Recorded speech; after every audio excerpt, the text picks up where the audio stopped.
Charis, Comstock from Valley Forge Baptist Temple. Today I'm going to tell you about my favorite missionaries ever, my grandparents, Todd and Tammy Comstock. Missionaries to Bolivia, South America. In the early 1980s, when my grandparents were just a young couple, they loved the Lord and wanted to serve Him. They were faithful, serving Him in ministries in their church. As they grew in their faith and served God, He burdened their hearts with something very special. He called them to go to a foreign mission field. God showed them the great need of those that lived in a faraway land without the hope of eternal life. They surrendered the Lord's call to become missionaries and go to those that had no hope. In January 1982, my grandparents took their 3 small children with them to the missionary training camp. The second oldest is my daddy, Todd Jr. They studied on how and what to teach those who knew nothing about God and His Word. They learned to live in a jungle without the things we have here in the United States. They learned how to study a different language, not like a language just like Spanish, but a tribal language that had never been written. They worked hard and prepared to leave their families, jobs, country, and lives as they knew it behind. They felt the Lord leading them to the country of Bolivia, right in the center of South America. On July 31st, 1984, Todd and Tammy, at the age of 23, along with their 4 small children, boarded a plane to set off to follow God leading for their lives. They were leaving all they knew and those they loved behind. They did this because God promised them to go with them. They would never be alone because God is faithful and true.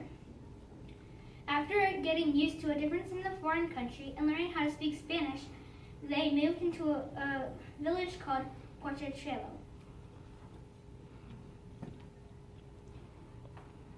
This is where the Esaeha people lived.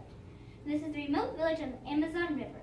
It was only reached by a 3-hour ride in a very small plane. They had no electricity or groceries.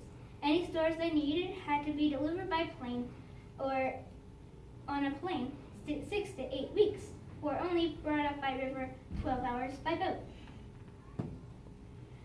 They lived in a wooden house on a cinder blocks that had no electricity or running water.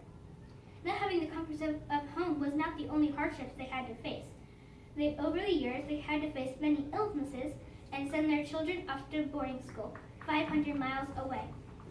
They lost 2 babies because they were born in a third world country, and they spent months and months studying to learn the tribal language and making friends with the Esaeha people. Through it all, they held Matthew 19:26 in their hearts. But with men, this is impossible. But with God, all things are possible. God helped my grandparents to overcome all the hardships and do many things for Him in their lives. He was faithful to protect them and use them. Over the years, my grandma was able to translate the New Testament and Genesis and write and read many math workbooks for the children. My grandpa wrote many Bible lessons in their language and began an Awana for the children. Together, they taught Sunday school and youth group and Bible studies for the men and women and held church services on Sundays. It took over 12 years to see the fruits of their labors. My grandparents realized that all of their sacrifice was the Lord's willing and results of their hardships and came into His timing. It was so great to see God work in their hearts, in their lives of the Esaeha people.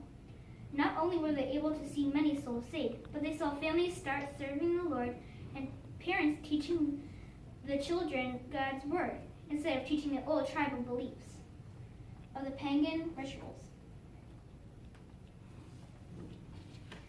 God did a mighty work in their hearts and lives of the Esaeha tribe. Through the lives of my grandparents, many souls were saved in church services in villages. Today, people still sing, "Rejoice in the Lord always," and again I say rejoice. Mia mia K-A-B li nebo kwe. Because they know the Lord and He is their joy and strength, just as He is to ours. No matter where we go or what we face, we can rejoice in the Lord always, for He is our strength and a new life in Him. My grandparents served the Lord over 25 years in Bolivia until health problems brought them back to United States, and where their 5 children and 8 grandchildren and families live. God has allowed them to continue serving Him by starting a church in Maryland, at the church we are today. I love my grandma and grandpa, and I'm so thankful for the godly heritage they have given to me.